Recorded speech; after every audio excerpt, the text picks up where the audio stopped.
Have you ever wondered why our world is so beautiful, yet so broken? Why do we experience love and joy, but also pain, fear, and loss? Why does every human heart long for a place where there is no suffering, no shame, and no death? To find the answer, we must journey back to the very beginning, before nations, before kings, before history itself. Back to a time when the world was perfect, when humanity walked with its Creator, and when one choice changed the course of every generation that followed. In the beginning, before time was measured and before the stars filled the heavens, there was only God. He had no beginning and no end. He was not created, for He is the Creator of all things. Infinite in wisdom, limitless in power, and perfect in love, God existed in glorious majesty long before the universe came into being. Then, in His perfect will, God chose to create. The earth was empty and without form. Darkness covered the deep, and silence filled the vast emptiness. But the Spirit of God moved over the waters, and with a single command, everything began to change. Let there be light. Immediately, brilliant light burst through the darkness. Day was separated from night, and the first sunrise in history illuminated a brand new world. Day after day, God continued His magnificent work. He stretched out the endless heavens above the earth. He gathered the waters into seas and caused dry land to appear. Mountains rose toward the sky. Valleys spread across the land. Rivers flowed with crystal-clear water. Vast forests sprang to life, and fields blossomed with flowers of every color. God filled the earth with every kind of tree, each bearing fruit and seed according to its kind. The fragrance of fresh blossoms filled the air, and the land overflowed with beauty. Then God placed the sun in the sky to rule the day and the moon to rule the night. He scattered countless stars across the heavens, each one shining with breathtaking brilliance.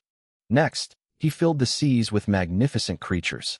Great whales swam through the oceans, schools of colorful fish darted through coral reefs, and every living creature that moved in the water came into existence by His word. The skies came alive with birds. Eagles soared above the mountains. Doves glided peacefully through the air.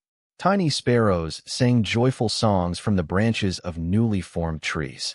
Then God created the animals of the earth. Powerful lions walked across the grasslands. Gentle deer grazed peacefully in the fields. Mighty elephants roamed the valleys. Horses galloped across open plains. Every creature, from the smallest insect to the largest beast, was created with purpose and care. When God looked upon everything He had made, it was exactly as He intended. The world was filled with life, filled with beauty, filled with peace. There was no sickness, no violence, no sorrow, no fear, no death. Creation existed in perfect harmony under the loving care of its Creator. Yet there was one final masterpiece still to come. God desired someone who could know Him, love Him, and reflect His character to the world. So, from the dust of the ground, God carefully formed the body of a man. Every detail was crafted with purpose. His hands that would work the earth, His eyes that would witness the wonders of creation, His heart that would know love, His mind that could think, create, and choose. But the man was still lifeless. Then God bent near and breathed the breath of life into him. In an instant, the man's chest rose. Air filled his lungs.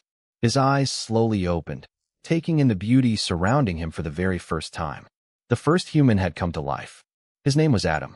Unlike every other creature, Adam was made in the image of God. He was given intelligence, creativity, responsibility, and the freedom to choose. God entrusted him with caring for the earth and everything that lived upon it. God placed Adam in a place unlike any other, the Garden of Eden. It was paradise.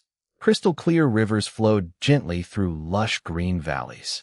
Towering trees stretched toward the heavens, their branches heavy with delicious fruit. Flowers covered the landscape in brilliant colors, filling the air with sweet fragrance.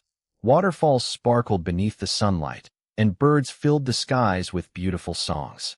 Every animal lived together in perfect peace. Lions rested beside lambs.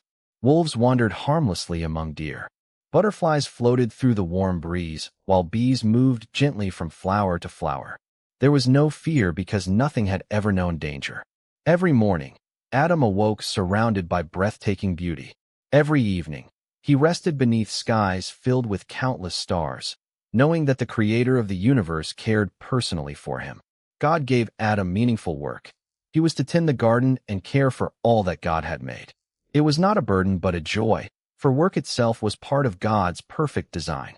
As Adam explored Eden, animals came before him one after another. With wisdom given by God, he named every creature: the lion, the eagle, the elephant, the horse, the sheep, the camel, and countless others. But as each animal passed by, Adam noticed something. Every creature had a companion. Every bird flew with another bird. Every animal walked beside one like itself. Yet Adam stood alone. God saw this and said, "It is not good for the man to be alone. I will make a helper perfectly suited for him." God caused Adam to fall into a deep sleep.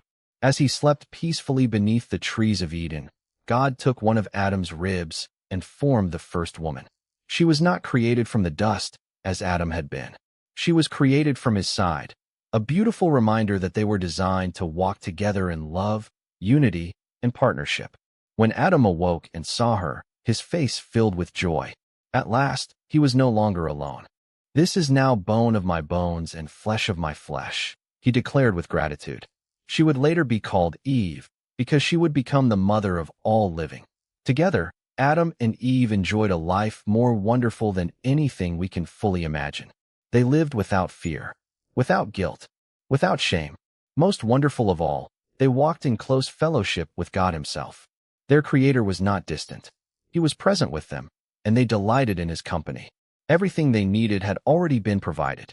Every fruit tree, every flowing river, every beautiful corner of Eden. God freely gave it all to them. There was only one command. In the center of the garden stood the tree of the knowledge of good and evil. God lovingly warned Adam, "You may eat from every tree in the garden, but you must not eat from this one. For on the day you eat from it, you will surely die." The command was not given to limit their happiness. It was given to protect it. Love requires freedom, and freedom requires a choice. For a time, Adam and Eve lived exactly as God intended, surrounded by his goodness and trusting his word. But hidden among the beauty of Eden, an enemy was already waiting. And before long, the greatest test humanity would ever face was about to begin.